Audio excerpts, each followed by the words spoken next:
Country music and songwriting just seem to go together. Today we talk to country music songwriter Tim Menzies on The Rick Altizer Show. There's a way out of the darkness. There's a light that never fades. There's a peace beyond understanding. His name is Jesus. There's a voice that's always calling. There's a truth to set you free. There's one who died to give us salvation. His name is Jesus.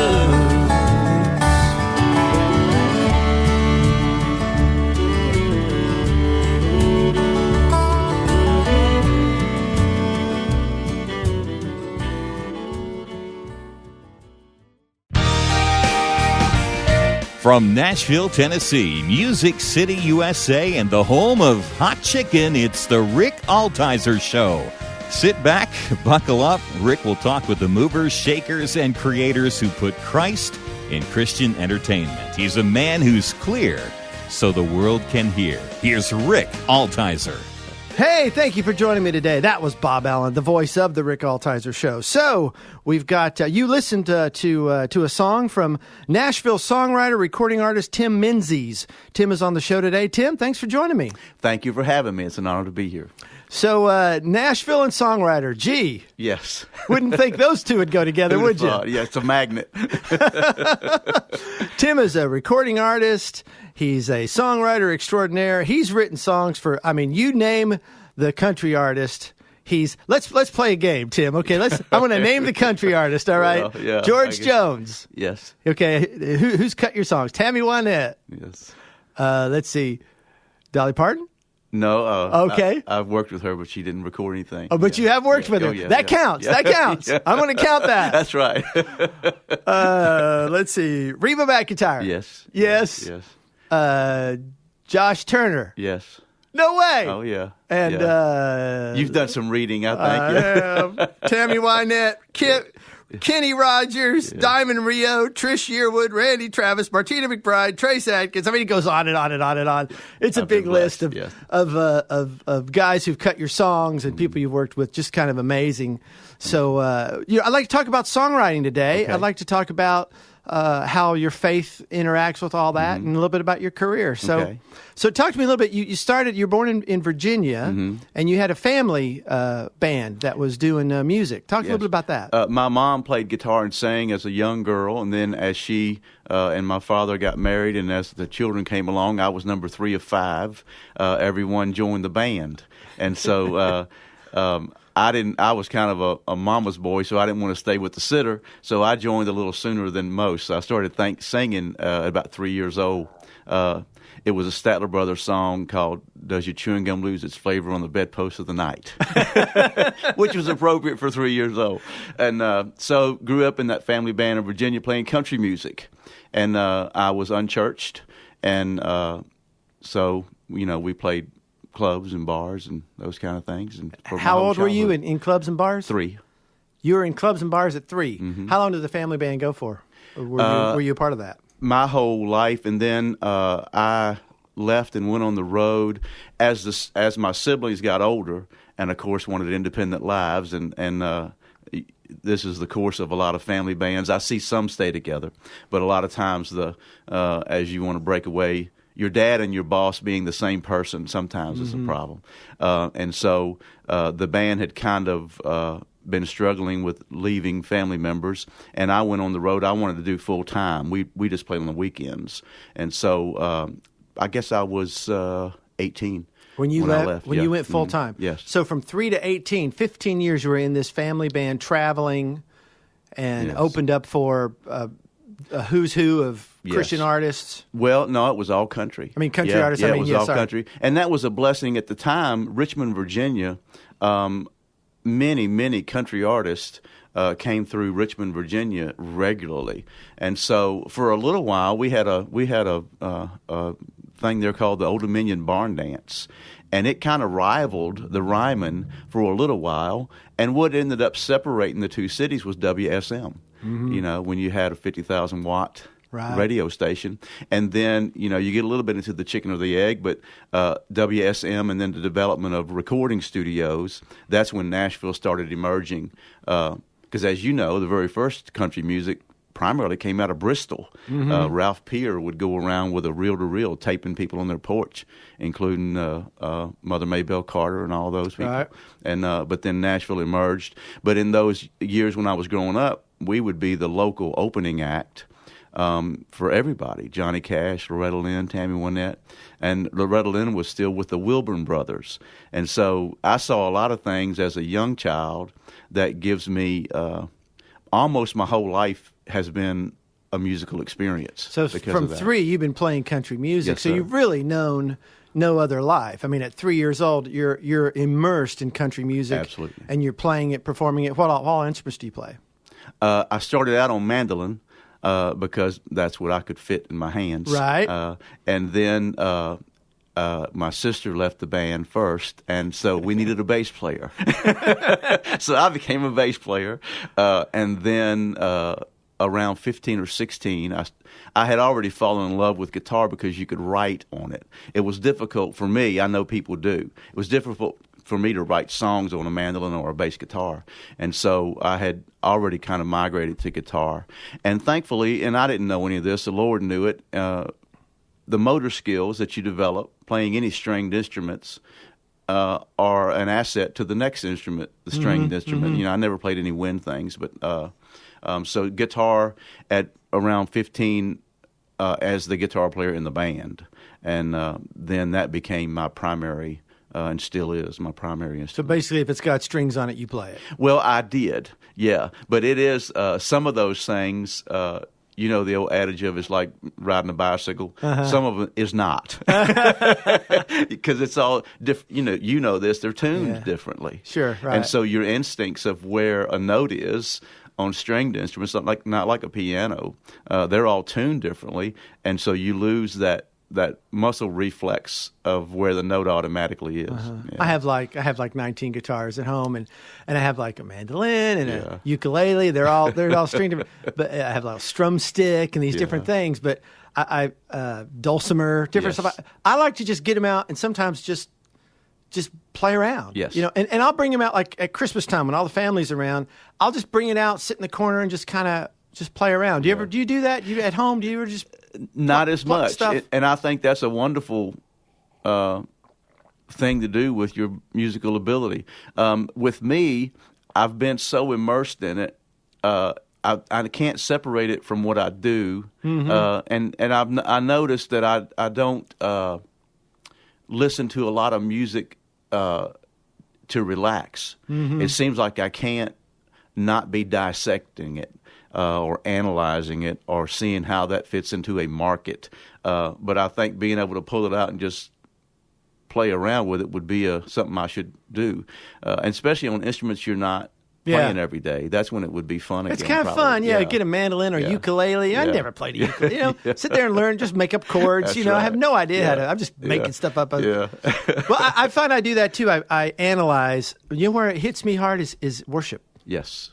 That's exactly right. It's a problem sometimes. I'll go to a church and I'll sit there and analyze the songs and the worship. Yes. What a terrible this songwriting is terrible, and everyone thinks that musicians and singers would automatically be drawn to the kind of some of the contemporary worship service that are 50 minutes of music, but most musicians that I know, that's not our best worship environment of just music, because we can't stay in a worship mode. You end up, like you say, you're analyzing the song and the chord bass player and the drummer. That guy's slowing down, and it's terrible. It's terrible. You're listening to the Rick Altizer Show, and my guest today is singer, songwriter Tim Menzies, and also minister now. He has a great ministry that he does.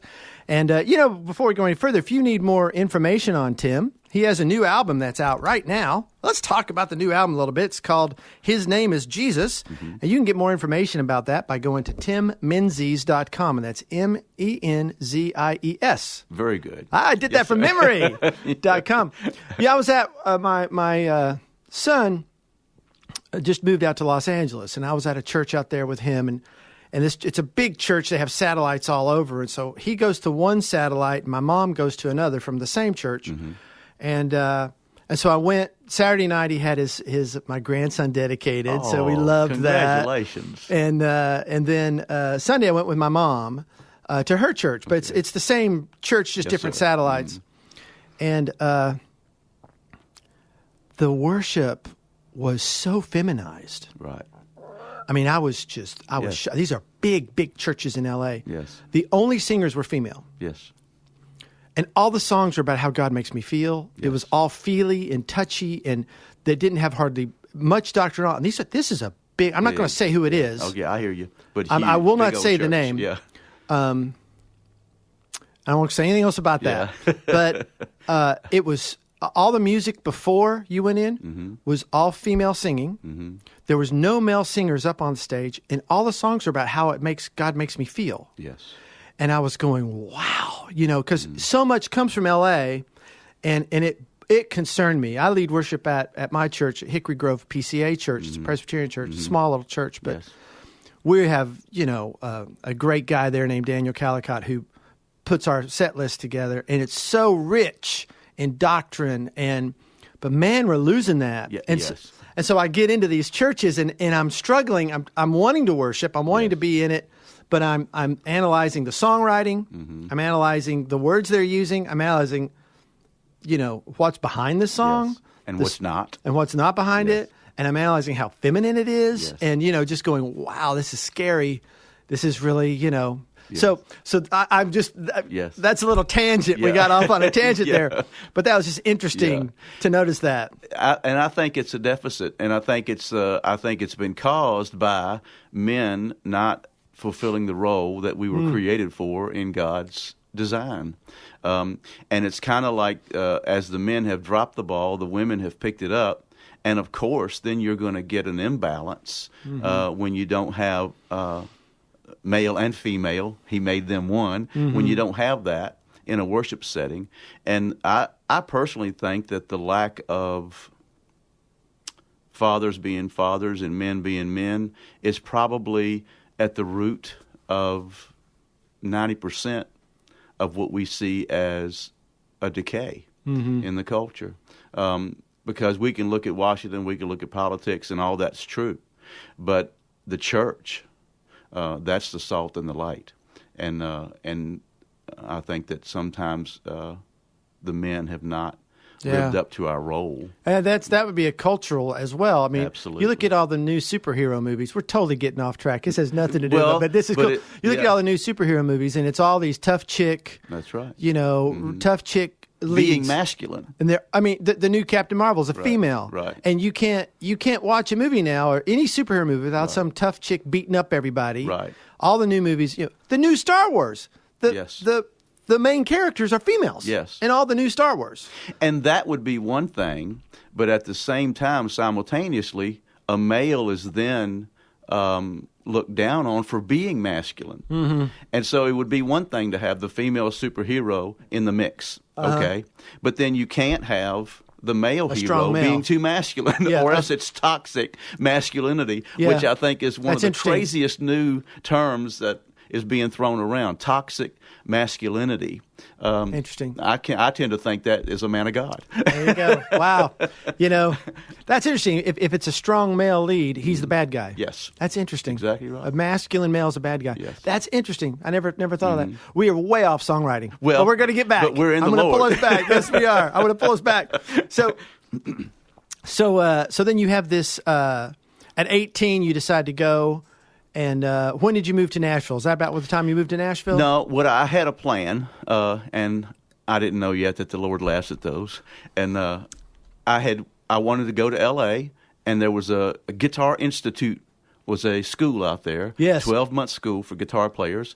And I just devoured those guitar player magazines. And about half the guys who wrote in there were in L.A., and they taught at these schools, Tommy Tedesco and people like that, Dean Parks. Yep. And I would read those articles, and I'd dream of going to that school. So when I went on the road, it was to save money to then go out there and go to school. And so I did that, and I went out there. What year were you out there? I enrolled and unenrolled very quickly. That was both like August, September of 1980. Okay. Yeah. Because I had some friends out there who were at GTI. Yeah. And, And, it's one of those times I've looked back on, and I've wondered if I had had a different set of life skills, would I have made some different choices? When I got out there, of course, I'm from Virginia. I was across the country by myself, and I drove out there by myself in a Datsun pickup truck. And I didn't mind that part, but the school and the atmosphere, the environment was so different from anything I had experienced that was a detriment to me. And my plan always was to go to that school for a year and then move to Nashville. It was always Nashville because it was always country music. And I knew I wanted to write, and I had been writing since I was a teenager. So Nashville was always the final destination.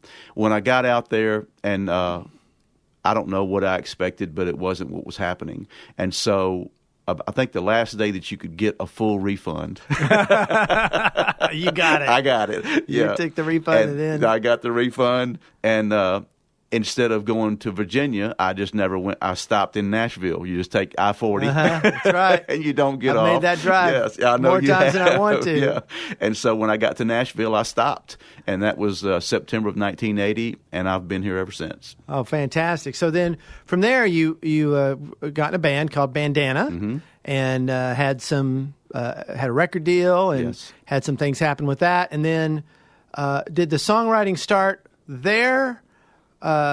Before your solo career, before you went solo, was that when songwriting really started kicking in for you? The timing was I was already writing before I got to Nashville. Then the guys in Bandana, we met playing clubs, and we formed that band. And once again, we had a plan, and we said, "Hey, we'll stay within 150 miles of Nashville when we play in the clubs," because everybody in the band wanted to either write or play sessions. So you can't be on the road and get those two things off the ground. Well, then the demos we were making got to Warner Brothers, and they offered us a record deal. And so we ended up on the road for 4 years. So I moved to Nashville, then left for 4 years. But it was a wonderful education. That's how I learned about publishers, the songwriting world, how it worked, labels, radio, promotion, retail.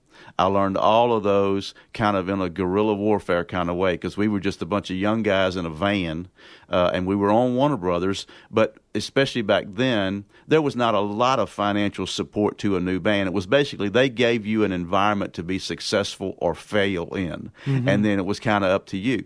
And thankfully, everybody in that band, there wasn't a lazy one in the bunch. There's 5 of us. Everybody worked really hard, and so that continued the education, because we didn't have major success, but we had enough to where, like, we opened for Ronnie Millsap for 6 or 8 months. We opened for George Jones when he was No Show Jones, which was interesting. We opened for Loretta and Tammy, and so then I got that education. All that time I was writing, but not pursuing it. When my son was born. So you're married? I'm married. I got married. In the band? We met in Virginia, and but then I moved here after I didn't get home from the school. I moved here in September of '80, and we were already just seeing each other. I mean, that it already had happened that way. And then we got married in April of '82. and our son was born in 85. I'm getting my dates right. You got to get that right, man. You know how important that is. Know. Well, I was asked on an interview, how long have you been married? And I started stuttering, and I've heard about that. How could you forget the most important thing? Yeah. So you're 37 years this April. April, yes, sir. Oh, April 30th. That's amazing. Praise the Lord. Yes, sir. Yeah, in the music business. Praise that's okay. God. And he's why. He's the reason we've been able to stay together. And so I left when my son was born in May. That was the catalyst of me thinking I shouldn't be, all over the road while he's here. There was a moment. You know how you have those snapshot moments? I came home. I'd been gone for about 3 weeks, and he was an infant, and he was laying on our bed in our bedroom when I came in, and I realized in that moment he had changed so much in those 3 weeks. You know how fast infants change. And I realized that if he hadn't been laying in my bed, that I wouldn't have known that he was my son. And that really set me down. And I wasn't a Christian yet. But that feeling of not watching and being with him, that father instinct of that I wouldn't know he was mine if he wasn't in my house, it's kind of scared me. Mm-hmm. So I gave notice, and that dovetailed into me writing full-time. I quit the band in September and signed my first writing contract in March of 85. Mm-hmm. And so you've been married 3 years. Mm-hmm. Was the road difficult on the marriage as well? No, we were so young, and it's all I had ever done. Mm-hmm. And she knew that when we were married.